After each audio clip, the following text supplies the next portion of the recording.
Hello, Namaskar. This is Firstpost and you're watching Vantage with me, Palki Sharma.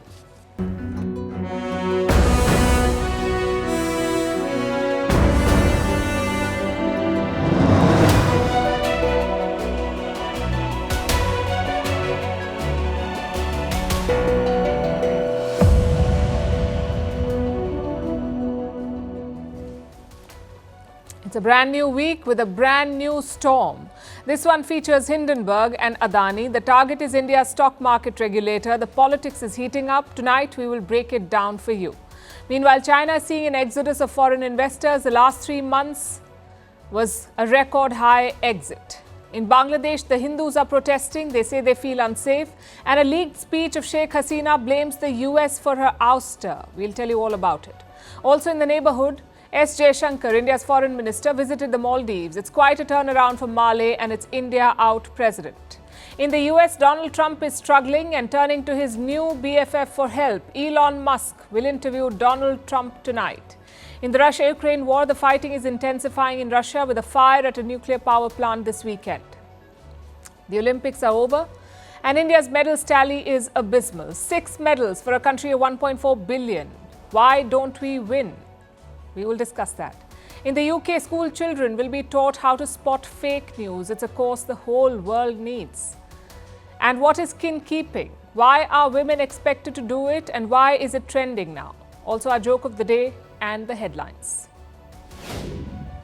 Israel says the weekend strike on a Gaza school killed several Palestinian militants. More than 90 people, including children, were killed in that attack. This comes amid growing international pressure for a ceasefire in Gaza. Israel has agreed to a fresh round of talks on Thursday, but Hamas wants to implement the truce plan suggested by US President Joe Biden.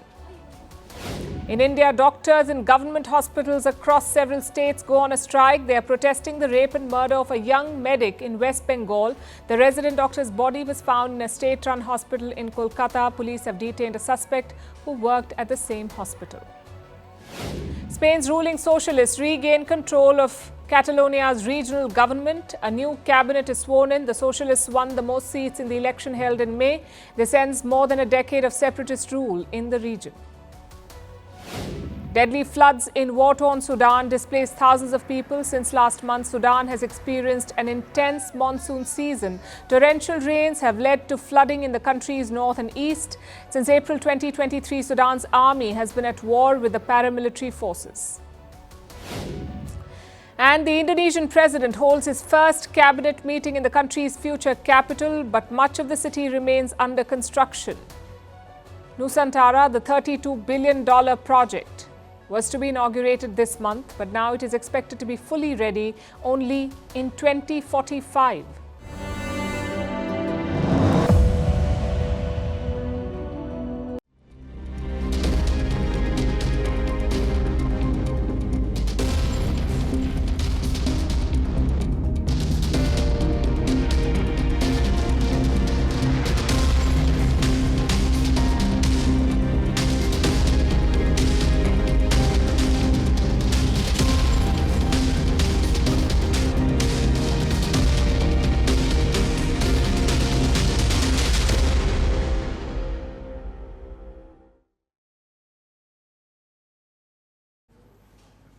It's another bombshell from Hindenburg, the American short seller. First, they targeted the Adani group. Now they're going after the Indian regulator.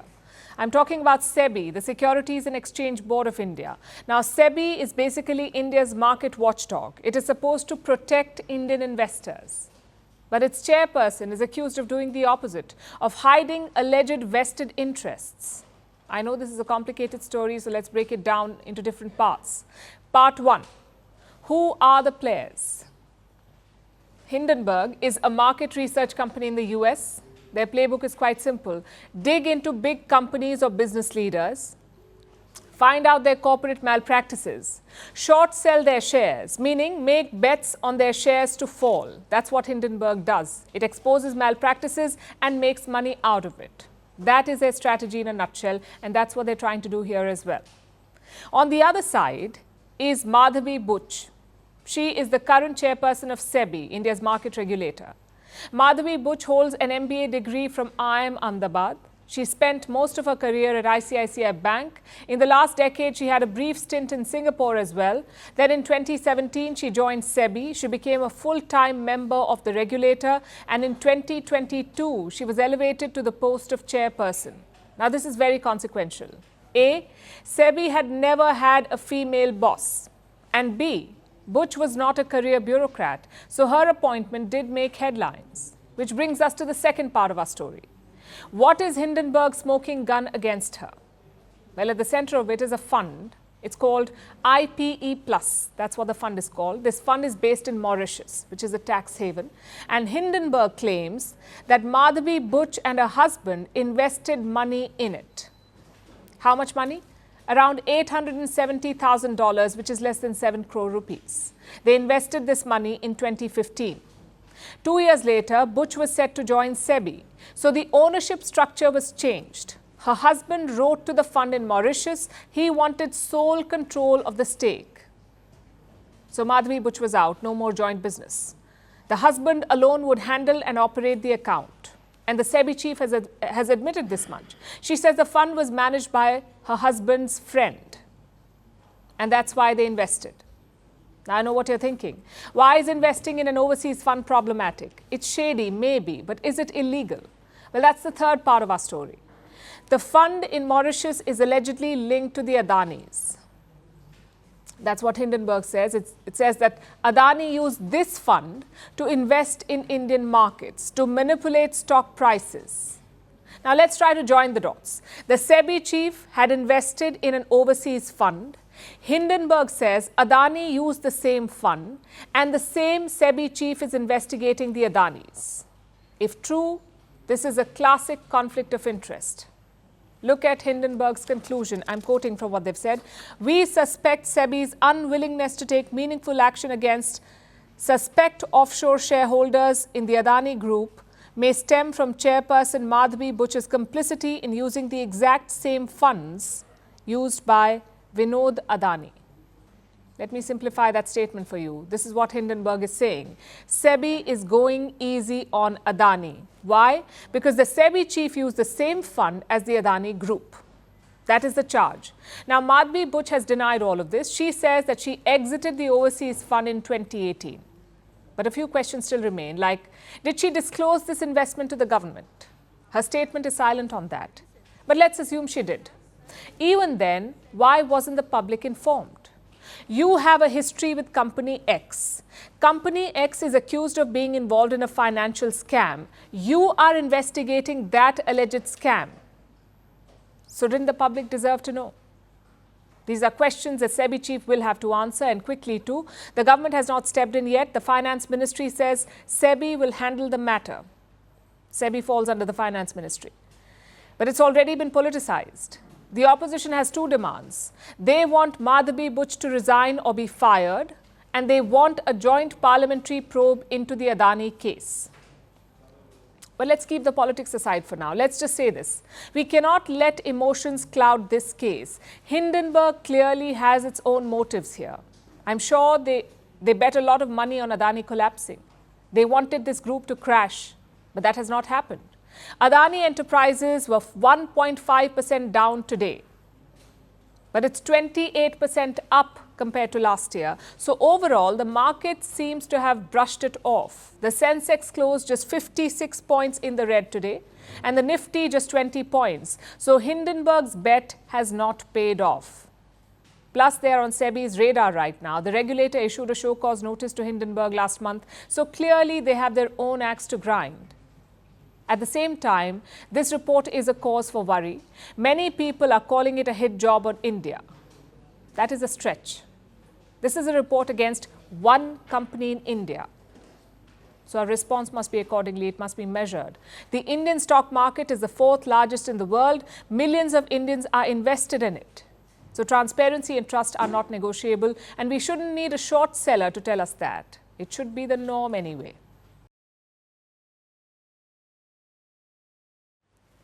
So that's the story of Adani and Hindenburg, just one stock in a market of over 5,000 listed companies on India's Bombay Stock Exchange. Most investors know this already. One company's issues won't disrupt the entire market. In China, however, it is a very different story. Overseas investors are leaving China in large numbers. Between April and June, overseas firms pulled out $15 billion, $15 billion taken out from the Chinese economy. This is a record exit. But it's hardly surprising. In the past 3 years, Chinese stocks have steadily declined as foreign investors have pulled out their money. And how much was the loss? At least $6 trillion. The steady outflow shows that China is unable to reverse the decline and restore confidence among foreign investors. They seem to have given up. And why is that? Why are investors leaving China? Because they see risks, both short-term and long-term. In the short run, they are worried about the trade war between the EU and China. It is intensifying. Brussels has imposed high tariffs on Chinese EVs. It wants to restrict their imports. Made in China EVs now face up to 37% extra taxes in European nations, in EU nations, 37% extra tax. Beijing has filed a complaint against this at the WTO, the World Trade Organization. China has challenged the European tariffs. The complaint says that Europe's actions have no basis in law or fact. They're legally and factually incorrect. That's what China is saying. But here is the argument from Europe. It says, in China, EV makers get state subsidies. So it's not a level playing field because the government is helping car companies. It is helping EV makers. And this allows them to undercut their competitors. They dump cheap cars in European markets, and this hurts the local players. A few months ago, Brussels and Beijing tried to talk about this to settle their differences, but they could not. Last week, China moved the WTO. It filed a formal complaint. Now, for the investors in China, all of this is a risk, and they see this as just the beginning. Today, it's a trade war with Europe. Tomorrow, it could be China versus America. And they see it coming because both presidential contenders in the US are talking about this. Kamala Harris and Donald Trump, they say they want to contain China. Both Harris and Trump want to act on it. Harris wants to invest more in American manufacturing, and Trump proposes a much more hawkish approach. So with all the other things happening on our border, and they're being built by China to make cars and to sell them into our country, no tax, no anything. Those plants are going to be built in the United States, and our people are going to man those plants. And if they don't agree with us, we'll put a tariff of approximately 100 to 200% on each car, and they will be unsellable in the United States. Long story short, the divide between China and the West is widening. Foreign investors don't like it. They don't want to get caught in it. They don't want to get caught in the trade war between China and the West, so they're pulling out of China. That is one reason. The second reason is the Chinese economy itself. It is showing clear signs of stress. This year, China set a growth target of 5%, a target that it's missing. The latest numbers show growth at 4.7%. Exports are underperforming too. In July, China's exports grew by 7%. The target was closer to 10%. So the fundamentals are weak. And the even bigger worry is the local governments and their debt. It is like a ticking time bomb. We've told you about this in the past. Look at what local governments in China owe. Anywhere between $7 to $11 trillion, that is their debt. And out of this debt, 7 to 11 trillion, loans worth $800 billion are at the risk of default. A lot of these loans were taken to build infrastructure projects, stuff like your industrial districts and resorts and transit systems and housing projects. Many of these projects have failed. So the local governments are falling behind on their debt repayments. This has forced Chinese officials to resort to extreme measures, like chasing private sector companies. What for? To collect unpaid taxes. More than a dozen listed companies have got notices in China. Local governments are demanding millions of dollars in back taxes, retrospective taxes, meaning these bills are based on old transactions dating back several years. They come out of nowhere. It's like you sealed a deal, say 10 years back, and now the government is telling you that there's a tax on that deal that you must pay. Needless to say, it's unfair. But this is what's happening in China. One company has been asked to pay up to $12 million. Do you know when these taxes were due? 30 years back. But they must pay $12 million now. Another company has got a bill for $92 million for taxes that were due 20 years back. This is a clear case of tax terrorism. But these local governments are so desperate, they're running short of cash. So they're looking under every rock for money. This approach is not sustainable. The Chinese economy needs reforms. Even Chinese officials agree. Pushing forward Chinese-style modernization faces many complex conflicts and problems, and we must overcome multiple difficulties and obstructions through further comprehensive deepening of reforms, promoting better alignment between production relations and productive forces, the superstructure and economic base, state governance, and social development. This will provide powerful momentum and institutional guarantees for China to achieve modernization.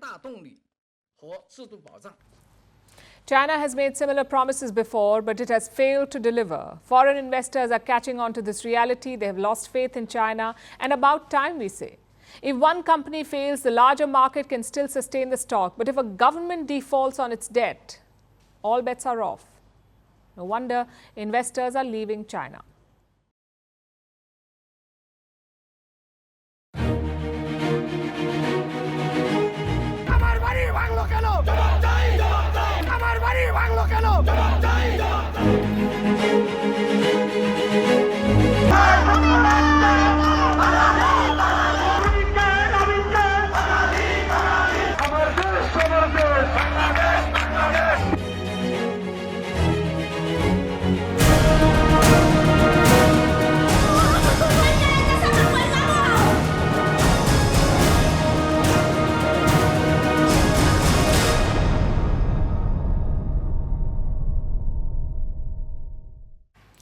It's been 1 week. Exactly 7 days ago, the Bangladesh government collapsed. The world watched Sheikh Hasina's dramatic fall and a hasty and chaotic escape from Bangladesh. She's still in India.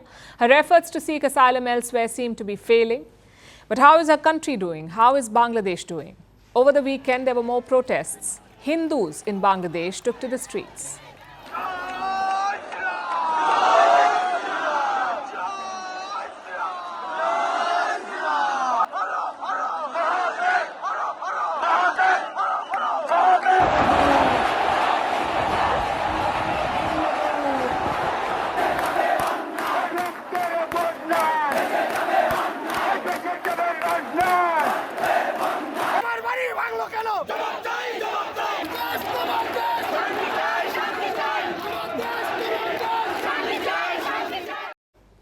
The Hindus say they feel unsafe despite repeated assurances from Dhaka, from the caretaker leader Mohammad Yunus and the interim government that he leads. They've been promising the safety of minorities, including Hindus, but Hindus feel threatened, so they took to the streets over the weekend. Marches were held in cities like Dhaka and Chittagong. Key routes were blocked.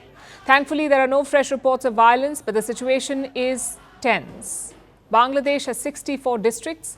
Last week, 45 out of these 64 districts saw violence against minorities. In most cases, Hindus were attacked. Hindu establishments were targeted. Their homes, businesses and temples were attacked. Dozens of Hindus are hurt. Many of them tried to leave. Last week, some 700 to 800 Hindus tried to leave Bangladesh. These are people whose houses had been attacked and looted. They tried to flee to India, but India's border security force stopped them. They were not allowed to enter. As of now, India is watching the situation. Meanwhile, the world over, Hindu communities have raised the matter. Over the weekend, many of them held demonstrations. Take a look at this. Hindu lives matter! Hindu lives matter! We want justice! Justice! Justice! We urge to all the concerned authorities in India, in Bangladesh and in United States to take all the necessary action.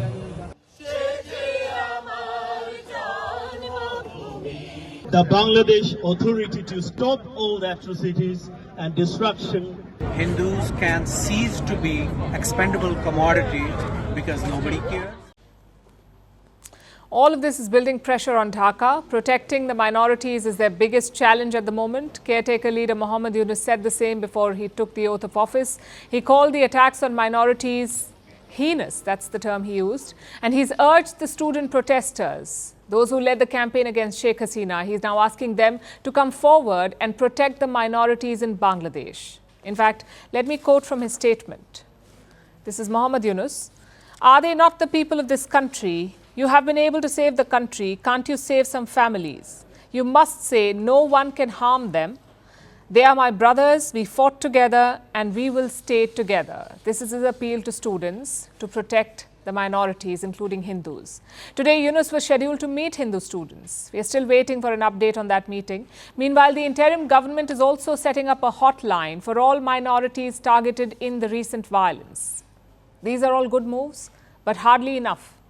Mohammed Yunus needs to do more to go beyond these statements of support and fix the law and order situation. That has to be the top priority to make the streets of Bangladesh safe again. For the past 1 week, there's been violence across the country, complete anarchy. Angry mobs targeted police stations, torched, destroyed and looted them. There was no sign of the cops. It's like the police force simply vanished. These were the men who led the brutal crackdown on protesters. When the regime fell, they were targeted. So the police went on strike. They said they were worried about their own safety and security. Today, after 7 days, the police withdrew the strike. Reports say they are reporting back to work after getting assurances from the government. Dhaka is trying to reassure New Delhi as well. Today, there was a press conference. Mohammad Tauheed Hussain held a briefing for foreign diplomats. He's the advisor on foreign affairs, sort of like a temporary foreign minister. He said the police force will resume full operations soon and the law and order situation will improve. He also addressed the status of Sheikh Hasina. Hussain said that her decision to stay in India will not impact New Delhi's ties with Dhaka. India would welcome that, but it will also closely watch how the security situation unfolds. A stable Bangladesh is in the interest of both sides. So it's been 1 week since Sheikh Hasina's ouster, but we still haven't heard from her. Her son has spoken, her daughter has given a statement, but nothing from Sheikh Hasina. Reports say that she wanted to give a speech before leaving Dhaka, sort of like a defiant last stand. Of course, things played out differently, so Hasina never managed to speak, but some parts of that speech have now leaked in the media. And in it, she's blaming the United States of America for what happened. Let me quote from that leaked speech. They wanted to seize power over the dead bodies of students, but I did not allow it. I stepped down from the premiership. I could have stayed in power if I had surrendered the sovereignty of St. Martin Island and allowed America to dominate the Bay of Bengal. This is a very serious allegation. Hasina is basically saying the US toppled her regime.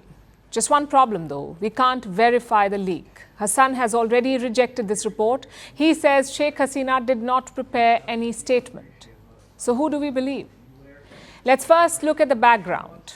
The US was no fan of Sheikh Hasina's government. They kept Dhaka out of Joe Biden's Summit for Democracy. They even warned of sanctions against some officials. Now, Washington says this was ideological. Biden talked about human rights guiding his foreign policy. The fact is, he did not have the guts to stand up to allies like Pakistan or Saudi Arabia, so he found a soft target in Dhaka. But Sheikh Hasina did not just see it that way. For her, it was strategic, not ideological. Look at her statement in May. This is what Sheikh Hasina said in the month of May. The offer came from a white man. If I allowed a certain country to build an airbase in Bangladesh, then I would have had no problem. She did not mention any country or location, but the assumption was the same piece of land, St. Martin Island. It is located in northeast Bay of Bengal. It is Bangladesh's only coral island. Around 3,700 people live there. Most of them are engaged in fishing.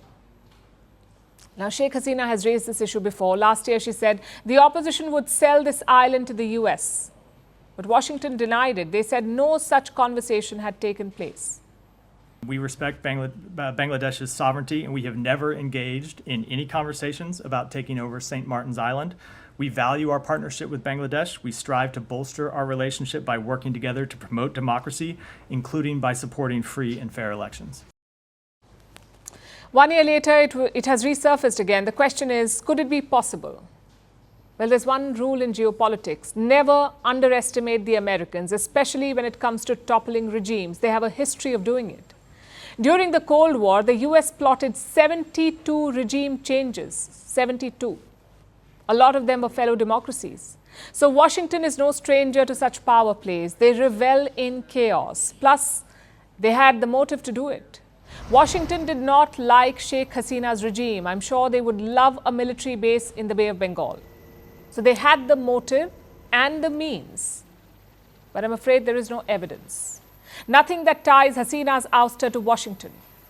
And it's very easy to blame foreign powers. The Jamaat and the BNP blame India. Hasina and her party blame the US. But you cannot ignore the ground reality. Foreign pressure alone could not have toppled her. Sheikh Hasina's crackdown killed more than 300 protesters, most of whom were students. Yet, they gave her a way out. They told her to apologize and release the jailed protesters. But Hasina ignored that demand too. And only then did they march to her palace. So what happened was a combination of many factors: domestic discontent, arrestive opposition, and foreign pressure campaigns. Washington may plead innocence now, but their policies made a bad situation worse.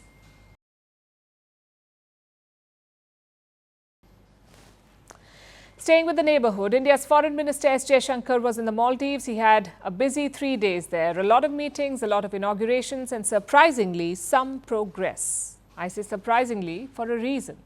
The new Maldivian president has distanced himself from India. He even expelled Indian troops from his country. So this visit was a chance to reset, to put all the bad blood behind. Minister Jaishankar met President Mohammad Muizzu. He also had talks with the foreign minister and the defense minister of the Maldives. First, let's look at the progress. Jaishankar inaugurated a water and sewage network with Muizzu. It connects 28 islands in the Maldives. It was built with Indian loans. 6 other projects were also inaugurated. These focus on mental health, speech therapy, and street lighting. Basically, community-focused projects. Again, built with Indian help. Both sides also renewed a deal to train civil servants. The Maldives will send 1,000 bureaucrats to India. New Delhi will train and send them back. This deal will last from 2024 to 2029. Another major announcement was the UPI, the United Payments Interface. A lot of Indian neighbors use this instant payment system. The Maldives will be the latest. I know this sounds impressive for a 3-day trip, but Jaishankar's biggest test was not the projects. It was the politics. Would he be able to bury the tensions? On day 1, the minister made a declaration. He said the Maldives wasn't just a neighbor, it was a natural partner. That we are not just close neighbors, we are also natural partners. Today, we are mutually invested in each other's development and progress. In this tumultuous environment, India has been and will be an anchor of stability for its friends, partners, and neighbors. To Maldives specifically, we have provided support to deal with economic challenges through financial assistance and budgetary support, and by ensuring uninterrupted supply of critical items. Did Muizzu reciprocate this warmth? From the looks of it, yes, he did. He thanked India for the continued developmental assistance. He also promised to deepen the relationship, very different from his India out rhetoric, rather. Even the opposition was surprised. That's the Maldivian Democratic Party, or the MDP. They have welcomed Muizzu's outreach to India. But let's look at the bigger picture. Can India really count on Muizzu? What does India's policy towards him suggest? Muizzu's core belief has not changed. He won an election by saying India out. He won a parliamentary majority by saying the same thing. So why would he suddenly abandon it? Logic says he wouldn't. But ruling is very different from campaigning. India is a key investor in the Maldivian economy. It is also the first responder in times of crises. After 8 months in office, Mohammad Muizzu probably realizes this. He can fight history and politics, but he cannot fight geography. Hence his apparent reset in relations. Don't mistake this for a return to the days of India first, though. This is Muizzu keeping his options open, which brings us to the second question. What does India's policy suggest? A lot of patience and maturity. That's what India has shown. We've seen racist and personal attacks from Muizzu's party, but India has not lashed out. nor has it reduced investments or assistance. Same with troop withdrawal. Muizu was keen on making a public spectacle out of it, but New Delhi completed it quietly. No fuss, no spectacle. It tells you what India is looking at. It's looking at the bigger picture. And that's a message for the entire neighborhood. Because the Maldives is not alone. Nepal is playing India against China. Bangladesh is heading the same way. And Sri Lanka is neck deep in Chinese loans. So let's face it, the equations have changed in South Asia. India cannot afford to live in denial, to dream about the good old days of dominance. You must adapt or perish. And it looks like India is choosing the first option. It is adapting to the changing equation. Having said that, it's also important to draw red lines. Too flexible, and you're seen as a pushover. Too rigid, and you're seen as a bully. India's challenge will be to strike a balance.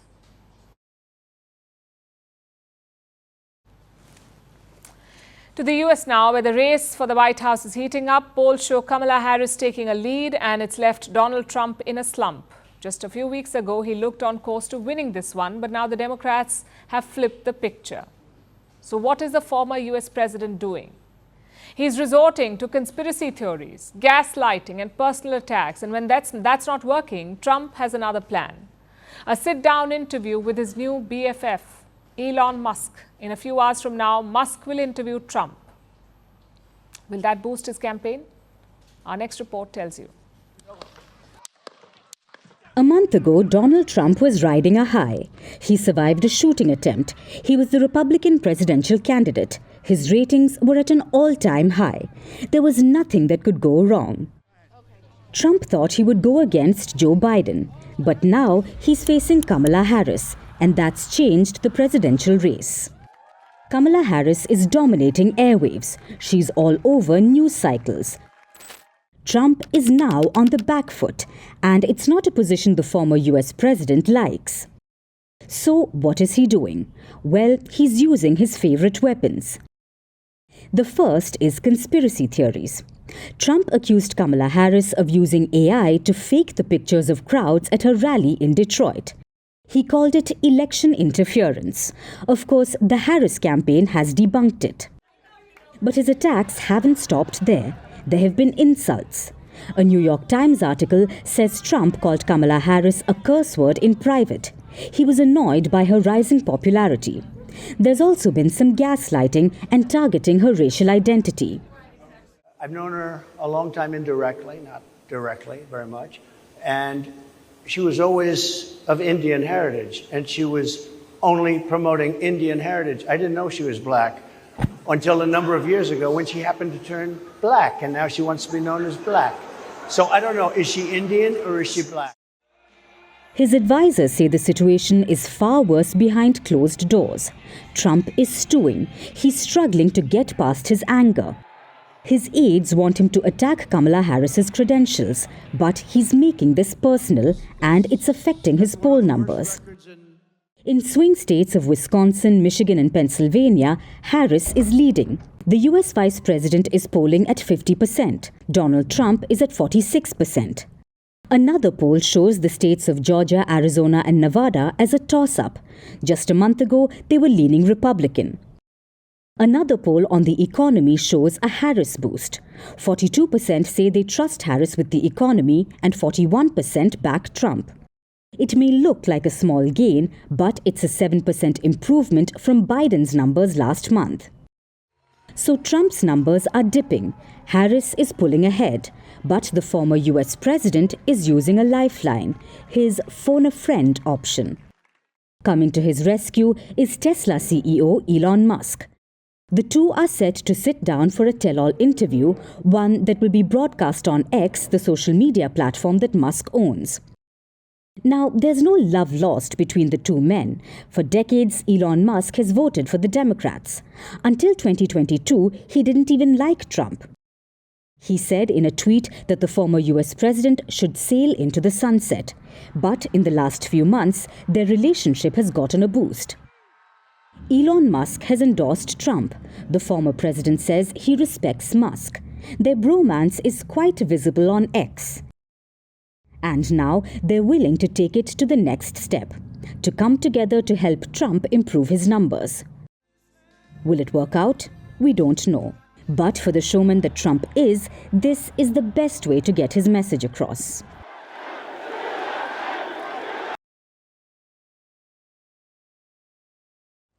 Now let's discuss the Russia-Ukraine war. This conflict is taking a dangerous turn. Over the weekend, a fire broke out at a nuclear plant, the Zaporizhzhia power plant. It's the biggest in Europe.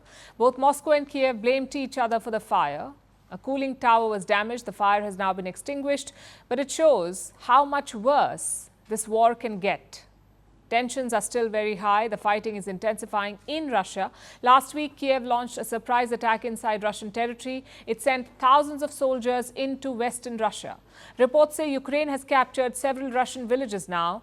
Russia says the Ukrainian operation is expanding. It has ordered 11,000 people to evacuate from Belgorod. Our next report has more. This was the moment which sparked panic across global capitals. The Zaporizhzhia nuclear power plant was on fire. Observers on the ground had heard multiple explosions there. The thick, dark smoke is coming out of one of the cooling towers. Thankfully, it wasn't one of the reactors. But this was a narrow escape. The blaze was extinguished within hours. But it has sparked a bitter battle between Ukraine and Russia, as fighting intensified on the border. Vyacheslav Goldkov is the governor of Belgorod. But today, he looked more like a journalist. Some 11,000 people are being moved out of Belgorod. So Goldkov went from door to door. He was checking in on the residents. A camera person was closely following him and capturing every moment.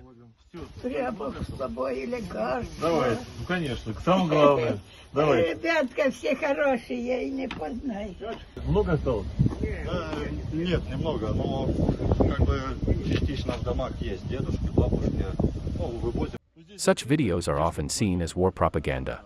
It is an effective tool to shape public opinion during a conflict. As Ukrainian soldiers have pressed on with their operation inside Russia, the battle of narratives is also heating up. Ukrainian soldiers too are countering the Russians with videos of their own. Dear Ukrainians, we went into a Pyatyraka Russian supermarket chain. I went inside, and I'm telling you, the selection is poor. The pickings are slim. ATB, Ukrainian supermarket chain, is better. The Ukrainians had more to say with this video from the Kursk region. It was released over the weekend. These are Ukrainian soldiers planting their national flag in a Russian village called Gavo. It is a strong statement from Kiev. Ukraine is claiming it controls territories inside Russia. Russia's President Vladimir Putin chose to respond to Kiev himself. He has vowed to flush out the Ukrainians. The main task is, of course, for the Ministry of Defense to squeeze the enemy out of our territories and, together with the Border Guard Service, to provide a reliable guard for the state borders. It is becoming obvious and clear now why the Kiev regime had refused our proposals. So looks like the enemy seeks to improve its negotiating positions in the future. The war between Russia and Ukraine is at a turning point. It is also perhaps entering its most dangerous phase. The Ukrainian forces launched their attack last Thursday. Since then, they have advanced up to 30 kilometers inside Russia for the first time on Sunday. Zelensky formally confirmed this operation. Kiev's focus remains on Kursk, a region close to Ukraine's border. Zelensky says Russia uses Kursk to strike Ukraine. Only from the beginning of the summer and only from the Kursk region, our Sumy region suffered almost 2,000 strikes. Artillery, mortars, drones. We also monitor every missile strike. And each such strike deserves a fair response. This marks Ukraine's largest coordinated assault on Russia since the war started. In response, Moscow has ramped up its aerial bombing of the Kiev region.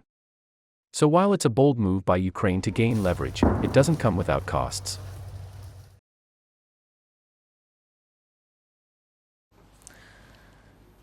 The lights are off, the stands have fallen silent, the athletes' village is empty, Paris is no longer buzzing like it was. The 2024 Olympic Games are over, the 19-day-long journey has come to an end and it's been truly sensational. Paris brought out the best of the Games. The viewership was up, There were viral moments, and in a world divided by wars and conflicts, sports brought us all together. But our story tonight isn't just about the Games. It's about India at the Games. How did we do this year?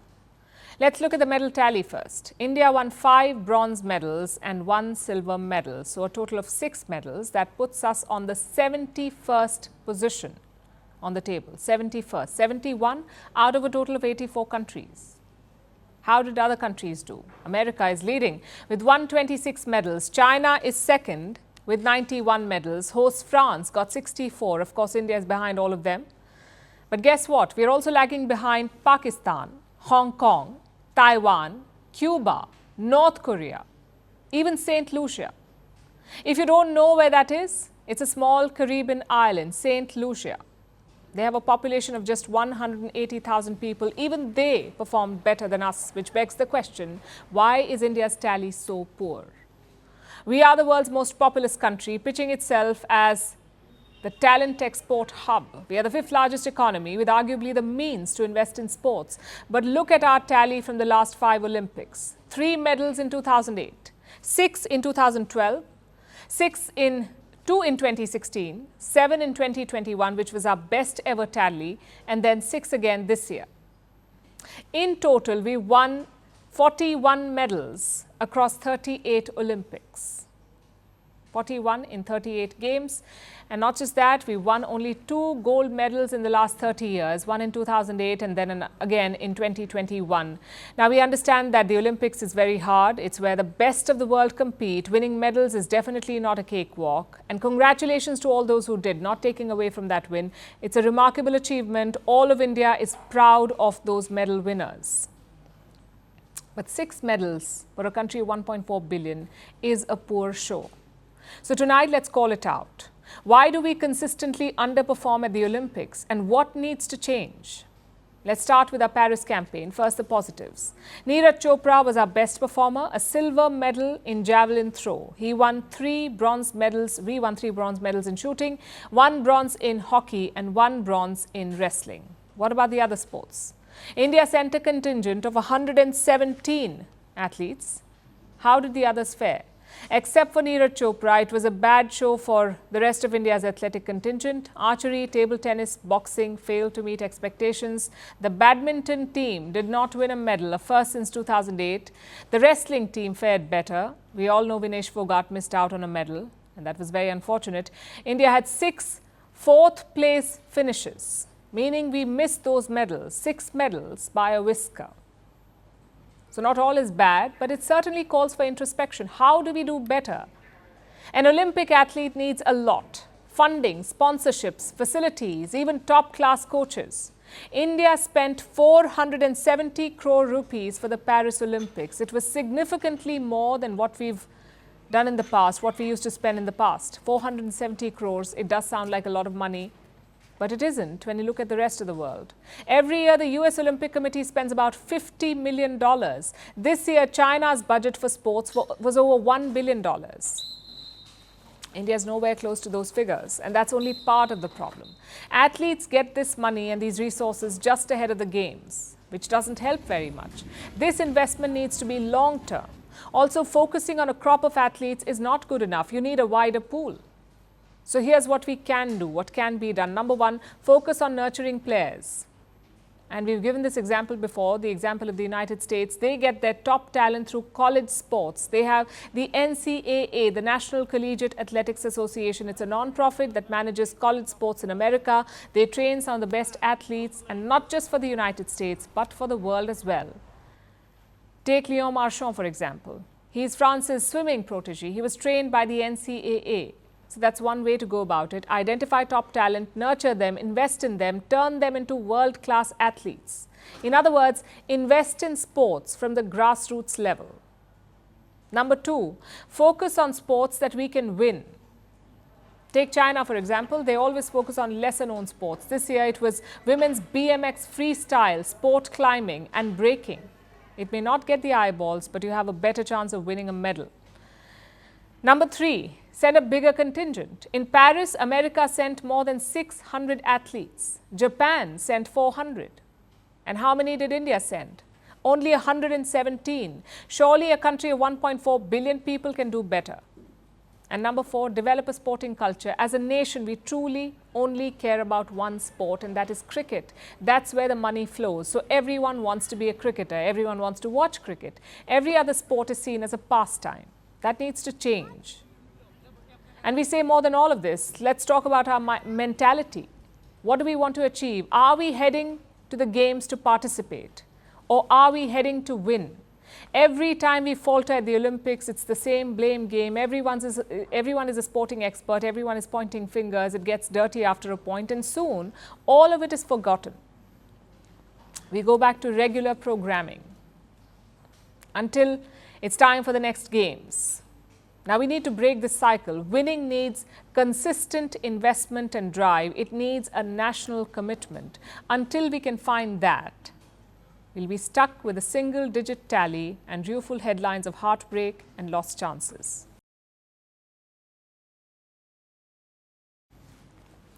The UK has launched a war, not the kind you're thinking about. The UK is fighting fake news. The government is launching a survey of its school curriculum across primary and secondary classes. They want to change the syllabus and introduce media literacy in schools. Students will be taught to spot fake websites during computer lessons and identify half-truths in news reports during English lessons. At a time when disinformation is pervasive, experts are hailing this as a smart move. And the UK is not alone here. Which other countries have introduced such education reforms? And what is media literacy? Here's our report. On July 29th, 3 young girls were stabbed in the UK's Southport. As public anger grew, misinformation spread like wildfire on social media about the background and religion of the suspect. Soon, rioting began across the country. Now the UK has launched a war against fake news. Online offenders are being investigated. Influencers accused of spreading hate are being probed. The regulation of social media is being discussed. But above and beyond this, the government is not only trying to find the cure, it's also working on prevention. The UK has a new plan. It wants to teach school-going children how to detect fake news, how to spot extremist content online. Why? This is to arm children against quote-unquote putrid conspiracy theories. And how will this be done? The UK is launching a review of its school curriculum for primary and secondary school students. There are plans to change the curriculum to foster media literacy.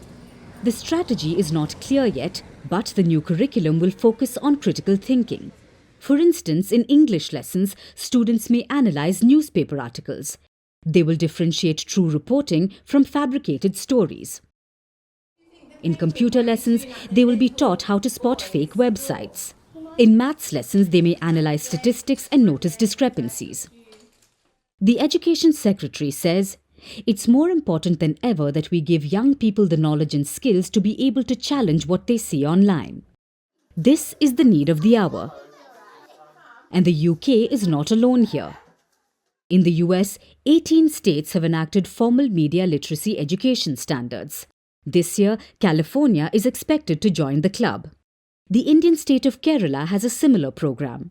Students of classes 5 to 7 are being taught how to identify fake news. The curriculum includes lessons about the rights and wrongs of internet and social media. These are recent initiatives, but some countries are way ahead of the curve, like Finland. It launched a fake news initiative as early as 2014, where school children are taught how to identify bots, image and video manipulations, half-truths, and false profiles. In fact, Finland is one of the most media literate countries in the world, followed by Denmark and the Netherlands. Experts say media literacy classes in schools are imperative, especially when distrust in media is at an all-time high. When most children and young adults are getting their news from social media, when content created by artificial intelligence is everywhere. And it's not just about social media. For instance, according to a Stanford survey, 80% of middle school students believe sponsored content is a real news story. This goes to show how crucial media literacy really is. It goes much beyond simply spotting fake news. It's about creating media thoughtfully and assessing the influence of what we see on a screen on our opinions. So the UK has taken a step in the right direction. Children everywhere can only hope that other countries get with the programme.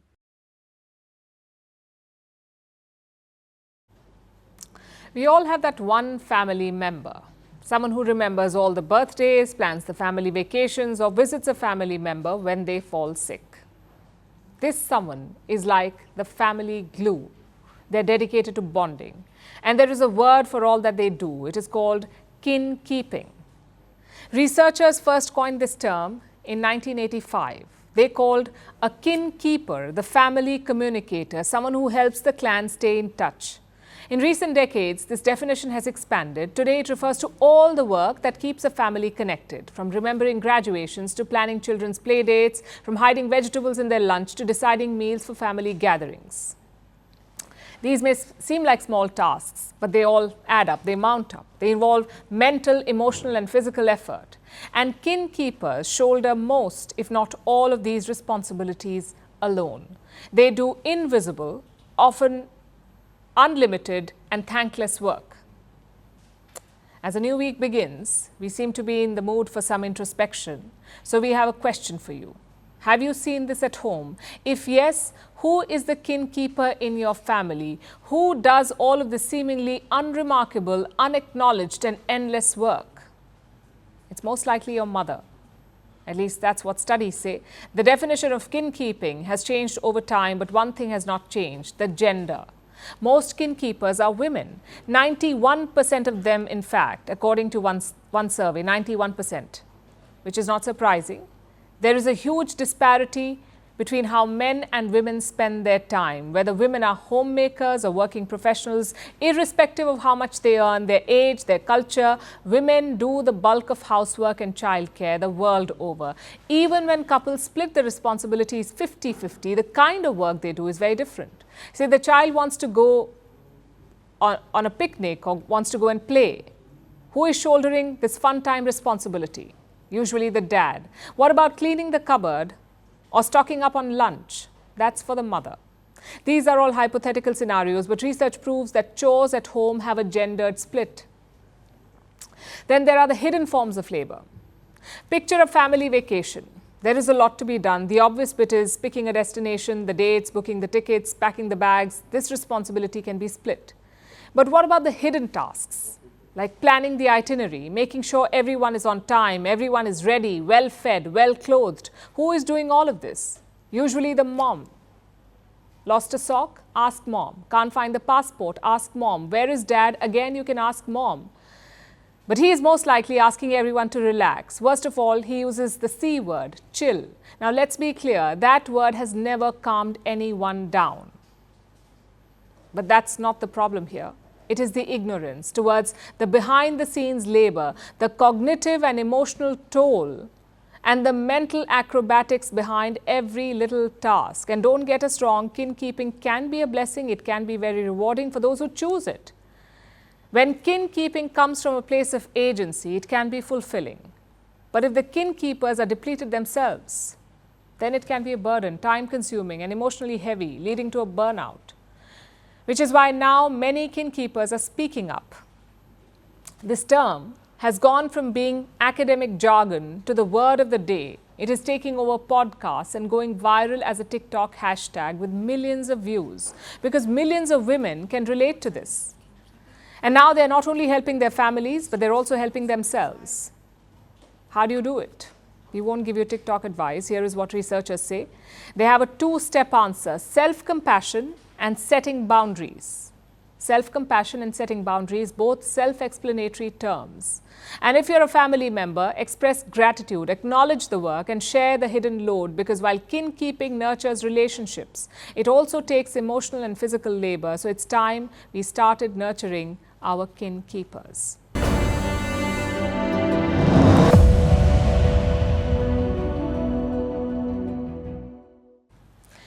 After 19 days, the Olympics is over. Do you know what we'll miss the most? Not the competition, not the nervous excitement. We will miss the jokes, we say. The internet has been brutal on athletes this year. One mistake and you're meme fodder. So let me introduce the latest victim. Rachel Gunn, aka B-Girl Reagan. She took part in the breakdancing competition in Paris. Most of you may know breakdancing from movies like Step Up. Well, wipe that from your memory because this is the real thing. This is Olympic level breakdancing. Reagan got a PhD on breaking culture in 2017. By 2020, she was the top ranked B-Girl in Australia. So this was a performance to watch out for. If you don't believe me, see it for yourself.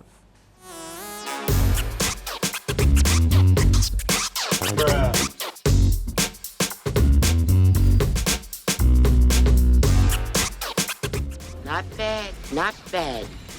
Now you.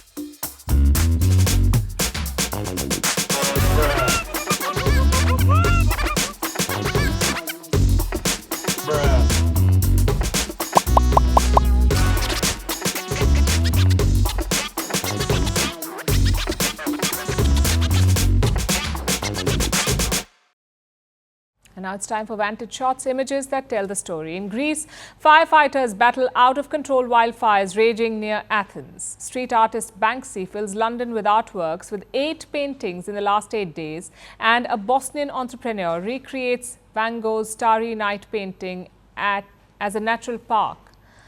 Finally, we are taking you back in history. On this day in 1990, a nearly complete skeleton of a Tyrannosaurus rex was discovered.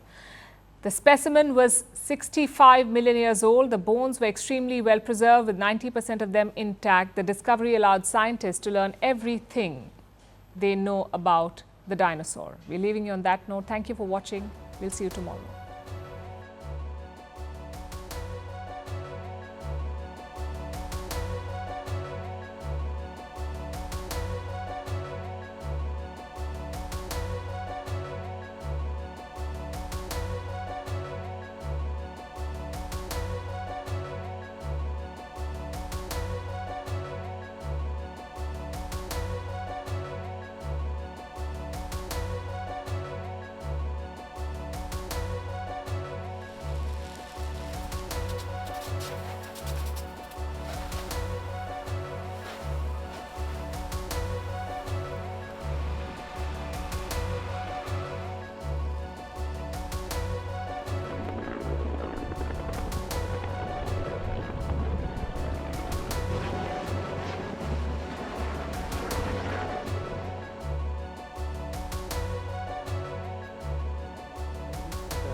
Across continents, one powerful news source.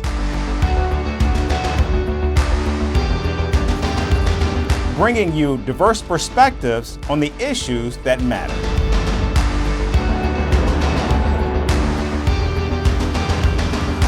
We go beyond the boundaries to give you that little extra about every sporting moment.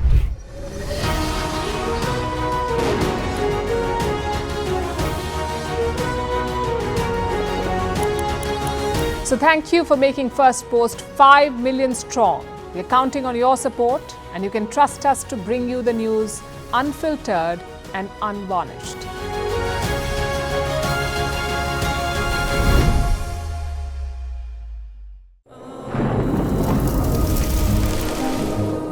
Climate change is on our doorstep. It's time for a revolution to take root.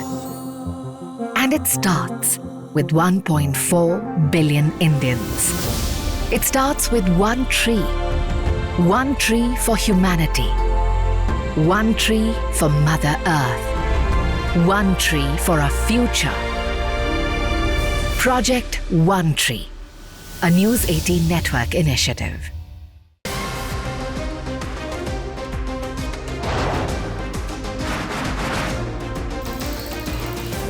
On the show today, the T20 World Cup bandwagon has moved across to the West Indies. What can you expect from this? Hello, I'm Alison Green, coming to you from Durban, South Africa. Today we have a special show. Start with a report on India's shifting nuclear posture. The first time since India officially became a nuclear power. Hello and welcome to Firstpost America. I'm Aaron Ham, coming to you live from the nation's capital,